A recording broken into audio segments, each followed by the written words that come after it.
The question is that the motion be agreed to. I call the honourable member for Hotham. Thank you so much, Deputy Speaker. And I feel like I might be the first person to have to inform the member for Dunkley that he has actually got himself elected to federal parliament, not to state parliament. And it speaks volumes, Deputy Speaker, that we have a member of this House who has come in and moved a notice of motion, which about 3/4 of which relates to Victorian government and Victorian government issues. One might think, if we were being unkind, Deputy Speaker, that he has not so much good stuff to talk about that the actual Abbott Turnbull government has been doing. Now, I want to address some of the comments that are made regarding the Victorian government, which, as I said, takes up about 3/4 of the member's motion.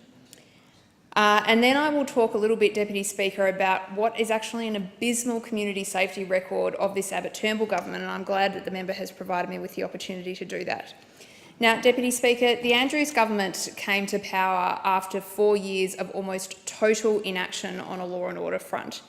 It's hard to believe this, Deputy Speaker, with all of the ridiculous cries of anguish from those on the other side. But during the 4 years of the previous Liberal government in Victoria, not a single sworn police officer was funded, over 4 years. Now, there was an environment of rising crime. It was becoming increasingly obvious that the state government was going to have to do something about this. But for 4 years, the government sat there and did nothing. Now, in the just over 2 years that the Andrews government has been in power in Victoria, Deputy Speaker, a great deal has changed. Principally, Deputy Speaker, 4,210 police personnel have been funded, and there are now more active police in service today than there were under the former government, despite, again, as I say, the hypocrisy from those on the other side. In addition to that, Deputy Speaker, $2.862 billion has been invested in policing and crime prevention. Now, these are the headline numbers, Deputy Speaker, but of course there is a much more detailed policy work going on in the background. The additional police numbers that I talked about, 415 of those are police officers who have specialised expertise and role in family violence.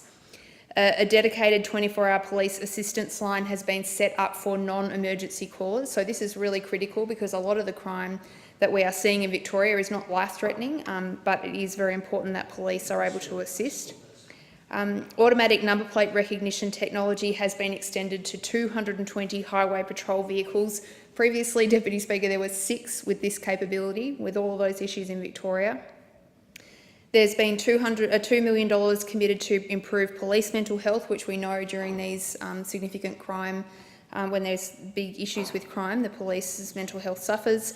$10 million on youth crime prevention programs, 3 new helicopters and 1 fixed-wing aircraft. And Deputy Speaker, the examples go on and on.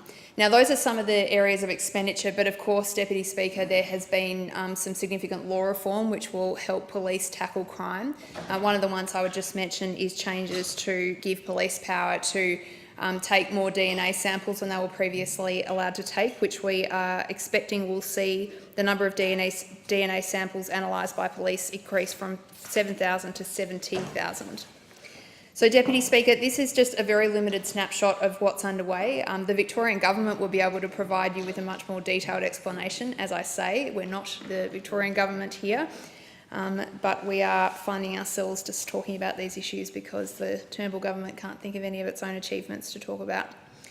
But, Deputy Speaker, what I want to say about the Turnbull government is that it is particularly galling that this motion is being put forward by a member of that government. Now, the member for Dunkley is new here and he's probably not aware of what has been 3 years of horrendous inaction on community safety issues. Now, we know that those on the other side, Deputy Speaker, they love to drape themselves in the Australian flag. I know Minister Keenan loves nothing more than to stand up next to the uniforms when there's been a big drug bust. But behind closed doors, there's something very different going on when it comes to community safety in this government. Deputy Speaker, I don't have a lot of time. Let me just mention a few of the highlights. This is a government that is cutting $100 million from the Australian Federal Police.